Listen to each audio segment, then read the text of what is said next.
here, moving in our midst. I worship you, I worship you. You are here, working in this place. I worship you, I worship you. You are waymaker, miracle worker, promise keeper, light in the darkness. My God, that is who you are. Waymaker, miracle worker, promise keeper, light in the darkness. My God, that is who you are. You are here, touching every heart. I worship you, I worship you. You are here, you're turning lives around. I worship you, oh I worship you. Waymaker, miracle worker, promise keeper, light in the darkness. My God, that is who you are. Waymaker, miracle worker, promise keeper, light in the darkness. My God, that is who you are. That is who you are. That is who you are. That is who you are. That is who you are. Even when I can see it, you're working. Even when I don't feel it, you're working. You never stop working. You never stop working. Even when I can see it, you're working. Even when I don't feel it, you're working. You never stop working. You never stop working. Even when I can see it, you're working. Even when I don't feel it, you're working. You never stop working. You never stop, yeah. Waymaker, miracle worker, promise keeper, light in the darkness. My God, that is who you are. Waymaker, miracle worker, promise keeper, light in the darkness. My God, that is who you are. That is who you are. That is who you are. I know. You're the waymaker. That is who you are. Yes, it is. Oh, that is who you are.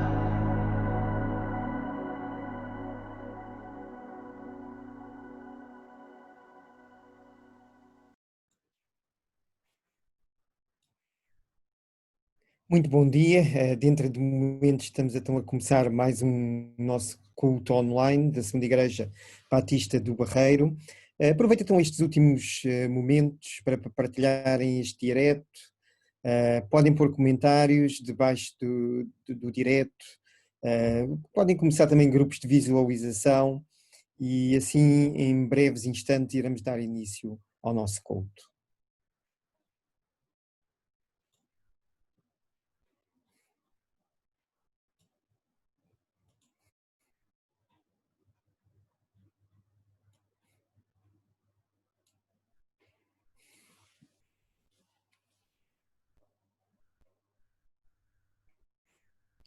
Mais uma vez, bom dia. Estamos a iniciar mais um culto online da Segunda Igreja Batista do Barreiro. As nossas instalações estão situadas na Rua Teresa Borges, número 24A, portanto mesmo ali nas traseiras do shopping Via Europa. E todos os domingos de manhã, pelas 10h30, estamos aqui a transmitir uma mensagem de esperança de Deus para ti.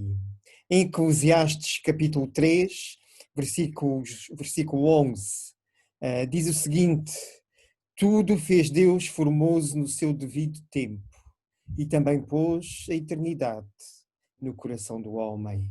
E também pôs a eternidade no coração do homem. Tudo o que existe, existe porque Deus o criou. Deus não apenas fez do nada tudo o que existe, mas fez com uma refinada formosura.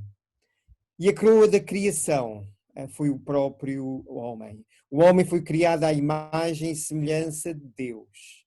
Esta foi a obra mais bela. Nós somos a obra-prima do Criador. O universo com toda a sua vastidão, os céus dos céus com toda a sua magnitude e as galáxias incontáveis com todas as suas estrelas não refletem tanta majestade da criação divina como nós, como o homem. O homem foi feito para ter comunhão com o Criador. Ele foi criado para adorar a Deus e deleitar-se nele. E por isso Deus colocou no coração do homem a eternidade. E que implicações tem esta verdade magna para cada um de nós? Em primeiro lugar, o homem foi criado para a transcendência. O homem foi criado para a transcendência. As coisas que vemos, apalpamos, por mais raras, por mais nobres, por mais caras que elas possam ser, não podem preencher o vazio da nossa alma. Bens terrenos, prazeres passageiros, conquistas financeiras, não preenchem o vazio do coração do homem. Fomos criados para alturas mais excelsas. Fomos feitos para aspirações mais sublimes. Temos em nós não apenas as digitais do Criador, mas a sua própria natureza em nós. Há realmente indícios do seu caráter divino em cada um de nós. Fomos criados como seres morais e espirituais. Fomos feitos para termos um relacionamento pessoal com Deus, amá-lo e desfrutá-lo para sempre. Só o que é transcendente pode satisfazer os anseios mais profundos que há no nosso ser. Em segundo lugar, o homem foi também criado para prazeres mais elevados. O homem foi criado para prazeres mais elevados. Quando as Escrituras dizem aqui em Eclesiastes 3:11 que Deus colocou a eternidade no coração do homem, ela também está a afirmar que os prazeres terrenos e temporais não podem satisfazer a alma humana. Os prazeres destas vidas, as paixões que o mundo nos dá, não saciam a nossa sede de prazer. As taças transbordantes dos deleites deste mundo podem satisfazer o homem por um instante, mas depois entorpecem a mente, anestesiam a consciência, escravizam a vontade. Somente os prazeres espirituais, resultantes da comunhão com Deus, podem serenar a sua alma, aquietar a mente humana e transbordar de gozo o seu coração. Uma vez que o homem foi criado por Deus e para Deus, somente o próprio Deus pode dar sentido à sua vida. Em terceiro lugar, o homem foi criado para a eternidade. Deus criou anjos, homens e animais. Os anjos são espíritos, mas não têm corpo. Os animais têm corpo, mas não têm espírito. O homem tem corpo e espírito. É um ser físico e espiritual. Tem imanência e transcendência. Pertence ao tempo, mas ruma para a eternidade. Vive na história, mas os seus olhos estão muito além da própria história. A morte não pode colocar um ponto final na sua existência. Deus colocou a eternidade no coração do homem. A sua breve existência não se limita realmente do berço à sepultura. A eternidade está no seu coração. O homem foi criado para a vida eterna. E aqueles que investem apenas nesta vida são chamados pelo próprio Deus como homens loucos. Aqueles que buscam o sentido da vida nas aventuras da embriaguez, na instabilidade das riquezas, ou mesmo no glamour do sucesso, descobrem que todas essas conquistas não passam de mera vaidade. Tudo isso tem um brilho fugaz, como a neblina da manhã. A nossa alma não encontra repouso se não for nos braços de Deus. O nosso coração não encontra um porto seguro senão na posse da vida eterna. E esta vida eterna não se compra com dinheiro, nem se alcança com qualquer merecimento. A vida eterna é uma oferta da graça de Deus, recebida mediante a fé em Jesus Cristo. Somente o homem que tem a vida eterna é verdadeiramente feliz e pode ter esse vazio preenchido no seu coração. A sua bem-aventurança, a sua maior felicidade não se limita ao tempo, mas transborda para dentro da própria eternidade. E é neste grande Deus que nos criou que a nossa fé precisa estar firmada. E vamos cantar então o primeiro hino esta manhã, Firmeza, do cantor cristão.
Vamos fazer uma leitura bíblica esta manhã.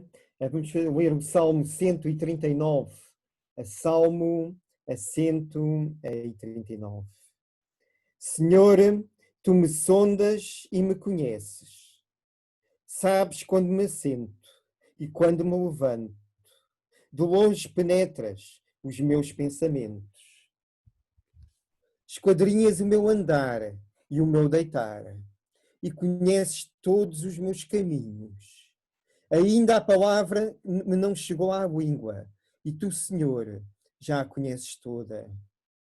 Tu me cercas por trás e por diante, e sobre mim pões a tua mão. Tal conhecimento é maravilhoso demais para mim. É sobremodo elevado, não o posso atingir. Para onde me ausentarei do teu espírito? Para onde fugirei da tua face? Se subo aos céus, lá estás. Se faço a minha cama no mais profundo abismo, lá estás também. Se tomo as asas da alvorada e me detenho nos confins dos mares, ainda lá me haverá de guiar a tua mão e a tua destra me susterá. Se eu digo, as trevas com efeito me encobrirão e a luz ao redor de mim se fará noite, até as próprias trevas não te serão escuras. As trevas e a luz são a mesma coisa. Pois tu formaste o meu interior, tu me teceste no seio de minha mãe. Graças te dou, visto que por modo assombrosamente maravilhoso me formaste. As tuas obras são admiráveis e a minha alma o sabe muito bem. Os meus ossos não te foram encobertos, quando no oculto me fui formado e entretecido como nas profundezas da terra. Os teus olhos me viram a substância ainda informe, e no teu livro foram escritos todos os meus dias, cada um deles escrito e determinado, quando nenhum deles havia ainda. Que preciosos para mim, ó Deus, são os teus pensamentos, e como é grande a soma deles. Se os contasse, excedem os grãos da areia, contaria, sem jamais chegar ao fim. Tomara, ó Deus, desses cabo do perverso, apartai-vos, pois, de mim, homens de sangue. Eles se rebelam insidiosamente contra ti, e como teus inimigos falam malícia. Não aborreço eu, Senhor, os que te aborrecem, e não abomino os que contra ti se levantam. Aborreço-os com ódio consumado. Para mim são inimigos de fato. Sonda-me, ó Deus, e conhece o meu coração. Prova-me e conhece os meus pensamentos. Vê se há em mim algum caminho mau e guia-me pelo caminho eterno. O rei Davi, neste Salmo 139, ele afirma que para o homem é impossível escapar do conhecimento, da presença e do poder de Deus. São 3 atributos de Deus destacados aqui nesta passagem.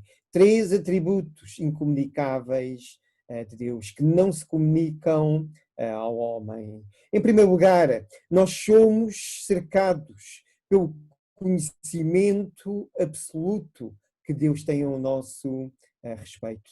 Nós somos cercados pelo conhecimento absoluto que Deus tem acerca de cada um de nós. Se nós não conseguimos sondar e conhecer plenamente a nós mesmos, a Bíblia aqui nos diz que Deus nos sonda e nos conhece. Nos versículo 1 vemos esta verdade. Ele conhece todos os nossos movimentos, ou seja, como diz no versículo 2, quando nos assentamos e quando nos levantamos. Ele chega ao ponto de conhecer todos os pensamentos que passam pela nossa mente. Vemos isso também no versículo 2. Ele vai ainda além, ele esquadrinha o nosso andar e o nosso deitar. Na verdade, conforme diz ele no versículo 3, ele conhece todos os nossos caminhos. Deus conhece todas as nossas palavras e até mesmo aquelas que ainda não proferimos. Ele já sabe que nós as vamos comunicar, como está no versículo 4. Diante da omnisciência de Deus, nós somos totalmente esmagados. Mas em segundo lugar, somos também cercados pela presença de Deus que nos acompanha para onde nós formos. Somos cercados pela presença de Deus que nos acompanha para onde nós formos. É impossível ausentar-nos do Espírito de Deus e fugir da sua face. Esta é a verdade apresentada no versículo 7 deste salmo. Tanto os mais altos céus como o mais profundo abismo não seria esconderijo seguro para nos escondermos de Deus. Os confins do mar não estão fora da onipresença de Deus. Nem as mais densas trevas nos poderiam encobrir dos seus olhos. Pois, como diz o versículo 11 e 12, as trevas para Deus são como a luz. Deus é inescapável. Em relação a Deus, nós estamos num beco sem saída. Ele nos cerca por todos os lados. É impossível fugirmos da sua presença. Em terceiro e último lugar, também somos cercados pelo poder de Deus, que nos fez de uma forma extraordinária. Como poderíamos nós escapar daquele que nos criou e daquele que nos formou? Como fugir daquele que formou o nosso interior e nos teceu no ventre da nossa mãe? Em vez de pegarmos tolamente uma rota de fuga para tentarmos em vão escaparmos de Deus, deveríamos dar graças a Ele pela forma assombrosa, maravilhosa como Ele nos formou. O nosso corpo, embora frágil, é de uma complexidade indescritível. Somos um ser programado geneticamente. Temos no nosso corpo milhões de células vivas e em cada uma delas há DNA, onde estão gravados, computadorizados, todos os nossos dados genéticos. Sabemos que códigos de vida não são gerados espontaneamente. Códigos de vida não resultam, não surgem de uma explosão cósmica, nem de uma evolução de milhões e milhões de anos. Códigos de vida foram plantados em nós pelo Deus Criador, todo onipotente. Deus não só nos viu quando éramos apenas uma substância informe, mas escreveu no seu livro todos os dias da nossa vida. Adiante da sua grandeza insondável, só nos resta ficarmos extasiados, sobretudo diante da nossa incapacidade. E perante estes três atributos de Deus, a sua omnisciência, a sua omnipotência e a sua omnipresença, somos realmente cercados pelos nossos próprios pecados e não temos outra alternativa se não buscarmos o perdão divino. Deus é onisciente, onipotente, onipresente. Não existe nada mais insensato do que o homem tentar desafiar o próprio Criador. Davi diz nos versículos 21 e 22 que ele abomina aquilo que Deus abomina. Mas Davi, encurralado por Deus, ele vai além. Ele não apenas declara o seu desgosto contra aqueles que se rebelam contra Deus e contra o próximo, derramando o seu sangue, mas volta as armas para si mesmo e clama a Deus para sondá-lo e para prová-lo. Sonda-me, ó Deus, e conhece o meu coração. Prova-me e conhece os meus pensamentos. Vê se há em mim algum caminho mau e guia-me pelo caminho eterno. Davi roga a Deus, não apenas para trazer à tona o que há de mal no seu coração, mas para guiá-lo pelo caminho eterno. Estamos totalmente encurralados por Deus. O que vamos fazer? A única atitude sensata é render-nos aos seus pés. Vamos curvar as nossas cabeças, fechar os nossos olhos e orar esta manhã. Te agradecemos, ó Deus, porque Tu és um Deus poderoso, um Deus que pode todas as coisas. Aquilo que é impossível aos homens é possível para Ti. Obrigado pela Tua omnisciência. Obrigado porque Tu conheces todas as coisas. E obrigado porque também estás sempre presente nas nossas vidas, Pai. E pedimos esta manhã que Tu possas sondar os nossos corações e mostrar aquilo que tem que ser mudado nas nossas vidas, para que nós possamos viver uma vida mais perfeita aos Teus olhos, uma vida que Te agrada, ó Pai. Fala a cada coração esta manhã, que cada lar possa encontrar a vida eterna cá em Cristo, ao serem desafiados hoje pela Tua palavra. que possamos refletir na nossa vida e olhar para a tão grande salvação que tu providenciaste ali na cruz do Calvário, através de Jesus. Que nós possamos estar dispostos a mudar aquilo que tu queres que seja mudado esta manhã, ó Pai. Pedimos por isto em nome de Jesus. Amém. Este Deus Criador, este Deus omnisciente, onipotente, onipresente, Ele também nos deu tantas e inúmeras promessas que estão descritas na sua palavra. E vamos cantar mais um hino que diz firme nas promessas.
Esta manhã vamos ouvir a mensagem da parte de Deus, que vai ser trazida pelo nosso seminarista André Lima. Então vamos ter os ouvidos atentos e vamos estar dispostos a mudar aquilo que tem que ser mudado nas nossas vidas.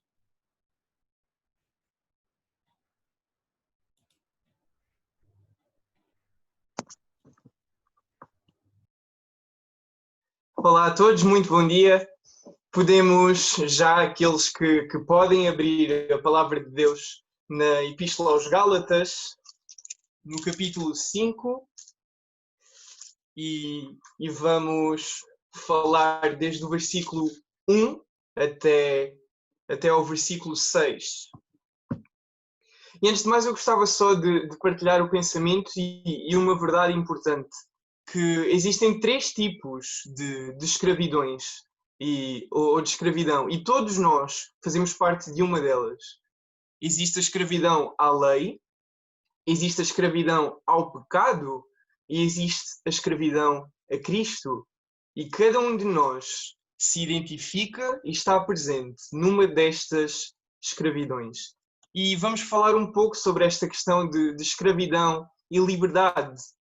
E há uma coisa que, quanto mais eu penso, mais parece que a minha cabeça vai explodir, especialmente nos dias de hoje. É tão mais fácil encontrar 50 mentiras sobre um acontecimento do que uma verdade. E honestamente é algo que me preocupa imenso e que eu acho que preocupa grande parte de nós. Se até nas coisas pequenas isto acontece, como é que acontecerá nas coisas grandes, nas grandes questões da vida? Quem é que eu sou? Para onde é que eu vou? Porque é que eu existo? E há quem tenha capacidade para persuadir, para convencer um grupo de pessoas de uma mentira. E o problema é que essas pessoas que são convencidas da mentira passam a viver aquém da verdade enquanto estão iludidas a pensar que estão na verdade. Percebem o quão perigosa é uma persuasão para algo que parece ser a verdade? No texto que nós vamos analisar hoje, a situação era exatamente igual. A Igreja da Galácia, dos Gálatas, tinha começado a surgir porque Paulo foi lá proclamar o Evangelho. Só que depois de Paulo os instruir e ensinar, ele teve que se ausentar e prosseguir a sua missão no outro lado. E aconteceu que, quando Paulo se ausentou, quando Paulo teve que sair, surgiram umas pessoas extremamente inteligentes que eram capazes de persuadir e de enganar. E eles começaram a ensinar uma mentira extremamente perigosa aos crentes na Galácia. Eles estavam a convencer os Gálatas que a circuncisão era obrigatória, que a circuncisão era necessária para a salvação. E para alguns que podem não saber muito bem o que é a circuncisão, no Velho Testamento era a forma do povo de Deus, o povo de Israel, se identificar como povo de Deus e marcar uma diferença para os outros povos. E era uma marca em que cortavam o prepúcio aos meninos. E isto é a circuncisão. E o que estes falsos mestres, que é isso que eles se chamam, estavam a ensinar era que se eles não se circuncidassem, eles não teriam a salvação. E o que Paulo tem mostrado ao longo desta carta, nós vamos já ler a partir do capítulo 5, é que o legalismo, ou a escravidão pela lei, sustenta basicamente que há uma forma de salvação sem ser aquilo que Cristo já fez por nós. E é uma perversão do verdadeiro Evangelho. Mas quem desfruta da salvação pela graça, da salvação pela fé em Jesus, que é oferecida pelo seu sacrifício, essa pessoa desfruta de uma verdadeira liberdade. E hoje gostava de falar sobre este assunto que eu acho que todos nós devíamos de ter bem colocado nas nossas mentes e no nosso coração, porque é algo que influencia de todas as formas, todas as esferas da nossa vida e principalmente o nosso relacionamento com Deus. Então, vamos ler do versículo 1 até o versículo 6 de Gálatas capítulo 5, que diz: Para a liberdade foi que Cristo nos libertou. Portanto, permanecei firmes e não vos sujeiteis novamente a um jugo de escravidão. Eu, Paulo, vos declaro que Cristo de nada vos servirá se vos deixardes circuncidar. E outra vez declaro solenemente a todo o homem que se deixa circuncidar que ele fica obrigado a cumprir toda a lei. Vós, que vos justificais pela lei, estáis separados de Cristo, caístes da graça. Mas nós, pelo Espírito mediante a fé, aguardamos a justiça, que é a nossa esperança. Porque em Cristo Jesus, nem a circuncisão, nem a incircuncisão valem alguma coisa, mas sim a fé que atua pelo amor. E vamos ficar por aqui. Neste versículo 1, nós lemos que Cristo libertou para a liberdade. E a primeira ênfase que eu gostava de dar é que a liberdade em Cristo é perfeita e permanente. A palavra que é aqui utilizada no grego para descrever a liberdade de Cristo para nós, com que Ele nos libertou, esta palavra aparecia nos certificados que eram dados a escravos que eram capazes de comprar a sua própria liberdade. Mas, porque os escravos tinham que providenciar o seu próprio dinheiro para ter este certificado, pouquíssimos eram capazes de obter a liberdade. Mas no nosso caso, no caso da humanidade, no caso de Cristo, não é o homem que tem que pagar a sua dívida. Cristo paga a nossa dívida. Liberte-nos da escravidão da lei e do pecado. E neste caso, para os Gálatas, Paulo está a mostrar que Jesus Cristo oferece liberdade do fardo do legalismo judaico que os falsos mestres estavam a impor e a ensinar a eles. E a ideia principal deste versículo é que Cristo liberta e liberta perfeitamente. Aquele que é liberto por Jesus deve permanecer e desfrutar desta liberdade, sem se colocar sujeito ao jugo de escravidão. Então, a intenção de Jesus, quando Ele nos liberta, a intenção de Jesus é que os filhos de Deus tenham verdadeiramente liberdade. E podes estar a pensar, mas eu não sou escravo de nada. Bem, a cultura geral e a maior parte das ideias sobre isto ensina-nos que todos nós somos escravos de alguma coisa. Posso ser escravo do meu próprio prazer, posso ser escravo de dinheiro, do afeto, de gratificação instantânea. E se já és filho de Deus, podes dizer-me que não te colocas num jugo de escravidão da lei. Não? Não mesmo? Porque pensa comigo, no simples ato de tu não pedires imediatamente perdão a Deus quando pecas e achares que deves mudar antes de te voltares para Ele, revela que tu estás a ser escravo da lei, que tu estás a ser escravo do legalismo. Porque se tu fosses um escravo da graça de Jesus, saberias que Ele está sempre ansioso para que te voltes para Ele e lhe peças perdão. Se fores um escravo de Cristo, saberás que és livre.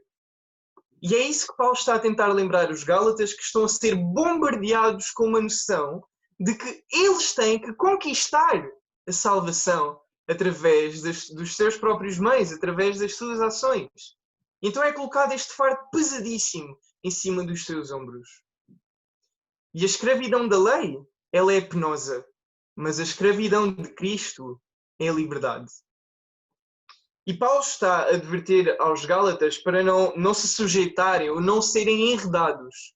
E este verbo, o serem enredados ou sujeitos, está na voz passiva. Então uma tradução mais literal seria: não sejais enredados, não sejam enredados. Mas este facto não isenta os Gálatas da sua responsabilidade de permanecerem firmes, como nós vemos que o apóstolo Paulo se dirige para eles e diz: permaneçam firmes. Deixa apenas claro que existe um agente de fora que está a causar este problema. E Paulo fala aqui num jugo. Um jugo era algo que era colocado sobre os bois para arar o terreno. E o que é que acontece se um boi recusasse o jugo?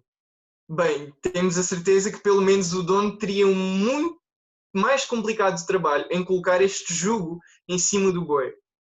E é isto que o apóstolo Paulo está a dizer aos Gálatas para fazerem, para eles não se deixarem que se coloque este jugo sobre eles. E mesmo assim podes pensar, mas eu não sou escravo da lei. Mas infelizmente todos somos escravos. Todos os que não receberam a Cristo estão num estado de escravidão ao pecado. E se somos verdadeiros defensores da verdade, é importante defender com todos os nossos pulmões que só Cristo é capaz de nos libertar da escravidão do pecado. É impossível, como ser humano, não satisfazermos o nosso pecado sem que tenhamos nascido de novo. Ou seja, sem que tenhamos reconhecido Jesus Cristo como nosso Senhor e suficiente Salvador da condenação eterna, por meio da sua morte e ressurreição. O versículo 2: Eu, Paulo, vos declaro que Cristo de nada vos servirá se vos deixardes circuncidar. Talvez este versículo não seja assim de tão fácil compreensão. Cristo de nada vos servirá. Mas na realidade o que está a ser dito é bastante simples. E a segunda ênfase que eu gostaria de fazer é que a escravidão da lei remove o valor de Cristo. A escravidão da lei remove o valor de Cristo. Pensemos, se a circuncisão fosse de facto necessária para a salvação, então o que Cristo fez na cruz é insuficiente, não faria falta, não serviria para absolutamente nada. Os Gálatas que se deixavam submeter à circuncisão, que implicava uma vida de compromisso à lei, Eles estavam a submeter-se a um sistema de escravidão a que Jesus já os tinha liberto. E quantas vezes é que ages como se o sacrifício de Cristo fosse insuficiente para ti? Mesmo que seja no teu subconsciente, mesmo que não seja algo intencional que tu fazes, quantas vezes é que te impedes a ti próprio de o buscar porque estás focado nas tuas falhas? Como se o sacrifício dele não cobrisse essas falhas. Um enorme problema na nossa cultura, e que todos nós sofremos consequências disso, é porque nós funcionamos à base de mérito. Se eu me portar bem, eu recebo. Se eu me portar mal, sou castigado. Se eu trabalhar bem, sou recompensado. Se trabalhar mal, sou prejudicado. Então, como seres humanos, faz-nos imensa confusão quando Deus nos diz que se nos portarmos bem, Ele nos ama, e que se nos portarmos mal, Ele nos ama. Faz-nos imensa confusão porque não conseguimos enxergar um Deus que ama constantemente. Eu já tive dificuldades a achar que o amor de Deus por mim era constante, que Deus me amava sempre com a mesma intensidade e que me amava sempre sem haver qualquer mudança no amor dele por mim. Para mim era bastante óbvio. Eu pecava todos os dias, eu tinha bem noção disto. E muitas das vezes voltava a repetir exatamente aquilo que eu pedia perdão a Deus. Eu pensei, Deus já deve estar farto dos meus pedidos de desculpas. E por causa disto, eu pensei, eu tenho que mostrar a Deus que eu consigo mudar. E se tu estás a passar por algo semelhante, deixa-me dizer-te imediatamente, tu não tens que mostrar absolutamente nada a Deus. Tu não tens que te mudar para te dirigires a Deus. Antes, pelo contrário, tu deves dirigir-te a Deus para seres mudado. Porque a ênfase não está na tua capacidade, a ênfase está naquilo que Deus pode e quer fazer em ti. A ênfase do cristianismo não está naquilo que tu podes ou deves fazer, mas em tudo aquilo que Jesus Cristo fez por ti e ainda faz. Ele libertou-te ou deu-te a possibilidade de seres liberto perfeitamente. Possibilitou um relacionamento com um Deus que te ama sempre com a mesma intensidade e fervor. Tens dificuldade a acreditar nisto? Podes abrir, por exemplo, a Efésios 2, do versículo 1 ao 5, que mostra isto perfeitamente. Mostra que antes nós éramos escravos do pecado. E no versículo 4 e 5 diz: Mas Deus, que é rico em misericórdia, pelo imenso amor com que nos amou, estando nós ainda mortos em nossos pecados, deu-nos vida juntamente com Cristo. Pela graça sois salvos. Diz-nos então que quando nós vimos que éramos pecadores e fizemos uma resolução e decidimos mudar e realmente mudámos e nos tornámos melhores pessoas, Deus reconheceu essa mudança da nossa parte e disse: ok, tu mereces o céu, eu vou-te dar o céu.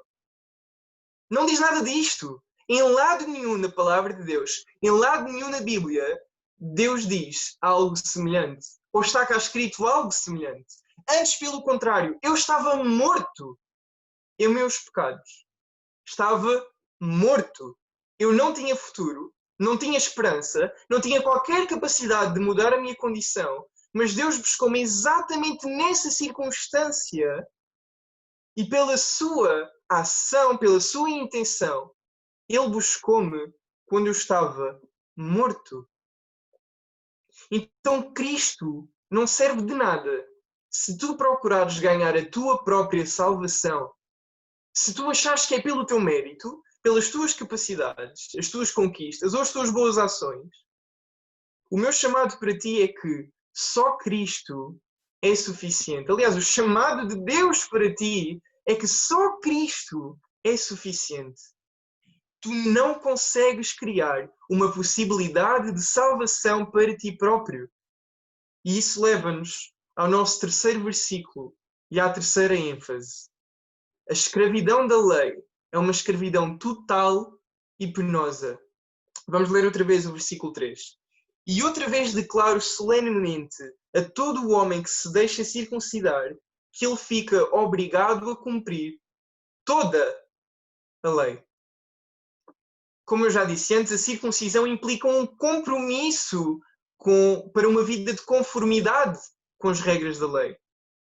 E, portanto, o indivíduo fica obrigado a cumprir e praticar toda a lei, sem ignorar um único preceito, sem ignorar uma única ordem. E para entendermos um pouco aquilo que eu vou dizer a seguir, a justificação, numa perspectiva bíblica, significa o ser justo diante de Deus. Significa o ser ilibado ou justificado da condenação eterna que se merece por causa do pecado. Romanos 6,23 diz que o salário do pecado é a morte, e esta é a condenação que todos nós merecemos. E os Gálatas procuravam esta justificação pelo cumprimento da lei. Se os Gálatas procurassem a justificação pelo cumprimento da lei, então eles teriam que a cumprir toda, na sua totalidade. E pensem comigo, se eu tenho que fazer boas ações para Deus me aceitar no céu, o padrão das boas ações não é meu. Não sou eu que digo que as ações são boas ou não. É Deus. Se o padrão das boas ações é de Deus e a sua justiça é uma justiça perfeita, a mais ínfima falha no cumprimento da lei vai desqualificar o homem de entrar no céu. E se tu queres ser justificado diante de Deus por aquilo que tu consegues fazer bem, tens um caminho impossível pela tua frente para cumprires perfeitamente os requisitos de Deus. Ninguém é capaz de cumprir perfeitamente os requisitos de Deus. O próprio Deus diz, não há um justo. Não há um justo nenhum sequer, a não ser aquele que se entregou por nós. E desta forma, entendes porque é que Cristo é tão relevante? Ele cumpriu perfeitamente os requisitos de Deus e entregou-se em teu lugar. Entregou-se em meu lugar. Jesus Cristo justifica-te diante de Deus. Paulo diz, em Romanos 3,28, que se conclui que o homem é justificado pela fé, sem as obras da lei. O homem é justificado pela fé, sem as obras da lei. Pela fé no quê? Pela fé em que o sacrifício que Jesus fez na cruz do Calvário é suficiente para te justificar. Romanos 4,25 diz que pelos nossos pecados Jesus foi entregue à morte. Jesus entregou-se à morte pelos nossos pecados e para a nossa justificação ele ressuscitou. Porque a sua ressurreição provou que Jesus venceu o pecado, que Jesus venceu a morte em nosso lugar. E é uma prova que ele nos tornou verdadeiramente livres. E que a nossa justificação é por ele. E por causa disso, no versículo 4, vamos ler, diz, vós que vos justificais pela lei, estáis separados de Cristo, caístes da graça. Este versículo mostra que quem busca a justificação pela lei não está em Cristo. É impossível alguém ter a sua fé colocada em Cristo e ao mesmo tempo procurar justificar-se a si próprio. É ilógico, é irracional. A quarta ênfase que eu queria dar é que a justificação pela lei é antagónica ou contrária a Cristo e à graça. Porque se eu tenho fé em Cristo, então eu tenho fé que Ele me justificou. E por causa disso, eu não vou tentar justificar-me a mim próprio, porque eu vou saber que eu sou incapaz de me justificar a mim próprio. Por isso, quem busca a justificação pela lei não está em Cristo. E no versículo 5 nós também vemos algo bastante importante. É o Espírito Santo que torna Cristo real e vivo. É impossível o homem ter fé em Jesus se o Espírito Santo de Deus não lhe der fé. E a própria fé é dada por Deus, não é mérito do homem. O homem não decide, não faz um clique, a partir de agora eu vou ter fé em Jesus, eu vou acreditar, vou entregar a minha vida dele a partir de agora, porque eu decidi que a partir de agora eu vou mudar a minha vida. Não. Efésios 2,8 diz que pela graça sois salvos, por meio da fé, e isto não vem de vós, é dom de Deus. A fé é dada por Deus. O homem é incapaz mesmo por si só de ter fé naquilo que Jesus fez por nós. Timothy Keller, um escritor muito famoso cristão, ele diz que o homem pode ter todas as provas da existência de Deus à sua frente, daquilo que Jesus fez por nós. Ele pode ter todas as provas à sua frente. Mas se o Espírito Santo não o capacitar para acreditar nessas provas, as provas não servem de nada. Se o Espírito Santo não colocar no nosso coração, não nos der fé, se Deus não nos der fé, então nós somos incapazes até mesmo de ter fé em Jesus. E a quinta ênfase que eu gostava de trazer é que, por um lado, pela fé, há esperança. No versículo 5, vamos ler. Mas nós, pelo Espírito, mediante a fé, aguardamos a justiça que é a nossa esperança. E pela fé há esperança, mas pela lei há um fardo, há um julgamento e há um pesar enorme de responsabilidade sobre as nossas costas, que nós não conseguimos cumprir. E por fim, no sexto versículo, vemos a sexta ênfase que eu queria salientar. Coisas externas não têm valor. A única coisa que tem verdadeiro valor salvífico é a fé em Jesus Cristo. Versículo 6 diz: porque em Cristo Jesus, nem a circuncisão, nem a incircuncisão valem alguma coisa, mas sim a fé que atua pelo amor. Em Cristo Jesus aqui, porque em Cristo Jesus, isto implica um relacionamento e tem um sentido de permanência, tem um sentido de permanecer em Cristo, num relacionamento com Ele, que não é conquistado por meios externos. Porque nós não nos conseguimos relacionar a Deus por obras ou por uma coisa qualquer, mas sim pela interação de Deus na nossa vida. E Paulo diz aqui que a circuncisão, ou até mesmo a não circuncisão, não tem qualquer valor ou utilidade no cristianismo. Não tem. E nenhum ato externo tem utilidade para alcançar justiça. Nenhuma oração de santos, nenhuma oração de um super pastor de uma mega igreja, nenhuma oração de um pastor do YouTube tem capacidade para te salvar ou para te providenciar esta justificação. E é exatamente isto. Não há nada que acrescente mérito no cristianismo. A única coisa que realmente tem valor, a única verdade absoluta, é que a fé em Cristo justifica diante de Deus. E eu acho importante salientar ainda neste versículo, apesar de não fazer parte da linha de raciocínio que temos tomado, que as ações externas, apesar das ações externas não terem valor algum, a fé, que tem um verdadeiro valor, é ativa e atua produzindo obras. Então, as obras em si são insignificantes, mas a fé vai produzir obras significantes. A minha ação não leva à justificação, mas a justificação leva-me à ação.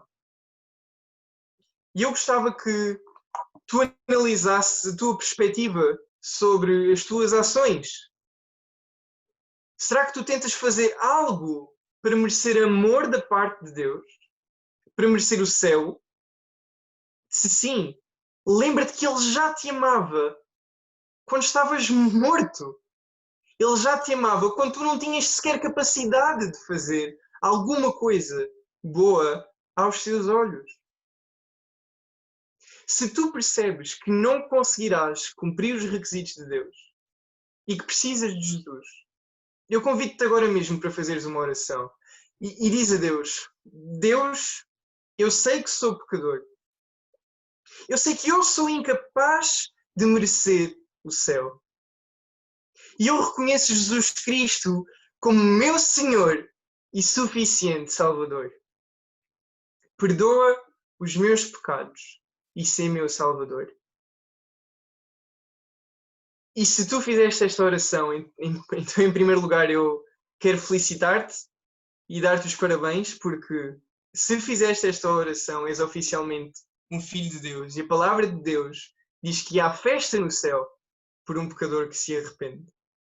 Eu convido-te a entrares em contacto connosco para nós podermos orar por ti e ajudar-te na tua caminhada. Nós queremos ajudar-te na tua caminhada.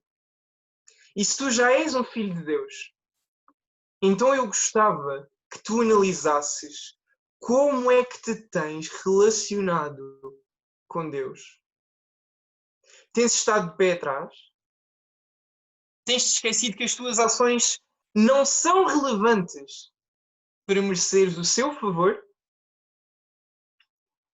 Humilha-te diante de Deus e busca-o fervorosamente.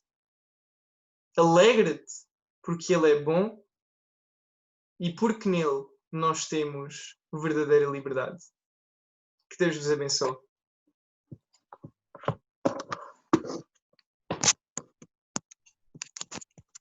Vamos então orar esta manhã. Te agradecemos, ó Deus, pela tua palavra. Te agradecemos porque outrora nós éramos escravos do pecado. Vivíamos sem ti, sem esperança no mundo. Mas Cristo nos libertou. Cristo pagou o preço que nós devíamos pagar pelos nossos pecados na cruz do Calvário, Pai. Toca em cada coração esta manhã que ouviu a tua palavra. Que haja a salvação em cada lar, que possam encontrar a vida eterna que só tu podes dar, ó Pai. Que o teu Santo Espírito possa trabalhar em cada coração, que ninguém possa ficar indiferente à tua voz e hoje mesmo possa tomar a mais importante decisão da sua vida, uma decisão que tem um valor eterno, a salvação da sua alma. Pedimos que tu possas trabalhar em cada vida e esta manhã possa haver salvação em muitos lugares, em nome de Jesus. Amém. Vamos cantar o último coro esta manhã e este coro fala-nos acerca realmente deste sacrifício que Jesus fez para nós ali naquela cruz. Há momentos.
Em João capítulo 8, versículo 32, as Escrituras dizem: conhecereis a verdade, e a verdade vos libertará. Todo aquele que pratica o pecado, como o André disse, é escravo do pecado. O pecado é um rei que governa a vida daquele que ainda não nasceu de novo. E nenhum escravo pode libertar-se dessa mesma escravidão. Mas Deus, porém, por meio de Cristo, nos libertou do poder do pecado. Em Romanos capítulo 6, o apóstolo Paulo dizia: onde o pecado abundou, superabundou a graça. Fomos libertos da escravidão do pecado. O pecado foi destronado da nossa vida. Outrora a lei do pecado nos dominava, mas agora debaixo da graça, debaixo do sacrifício que Jesus fez por mim e por ti, ali naquela cruz, nós somos totalmente livres. Jesus foi o nosso libertador. Foi Ele quem quebrou o poder do pecado sobre nós. Agora, livres, nós temos vida e vida em abundância. A Bíblia ensina-nos que se creste no Senhor Jesus, tu podes ter a certeza da vida eterna e podes ser libertado da escravidão do pecado. Em 1 João 5, versículo 13, o apóstolo dizia: filhinhos, estas coisas eu vos escrevi, a fim de saberdes que tendes a vida eterna. Se agora mesmo colocares a tua confiança em Jesus, arrepender-te dos teus pecados, creres no Filho de Deus, tu podes ter a certeza da vida eterna. Que bênção é desfrutar desta segurança. Que privilégio é ter esta certeza. Que bênção é ter esta alegria de ser filho de Deus, totalmente livres da escravidão do pecado, caminhando para a nossa verdadeira casa, que é o céu. Obrigado por ter estado conosco. Qualquer pergunta que tenha, pode-me fazer por mensagem privada nesta página e terei todo o gosto em responder a qualquer questão. Pode-nos então contactar por mensagem privada por esta página onde acompanharam o direto. Todos os domingos, às 10h30 da manhã, estamos aqui a transmitir uma mensagem de esperança, uma mensagem vinda de Deus para ti. Esperamos por si e convido outros para que ouçam também a mensagem da vida eterna. Que Deus o abençoe e guarde durante esta semana.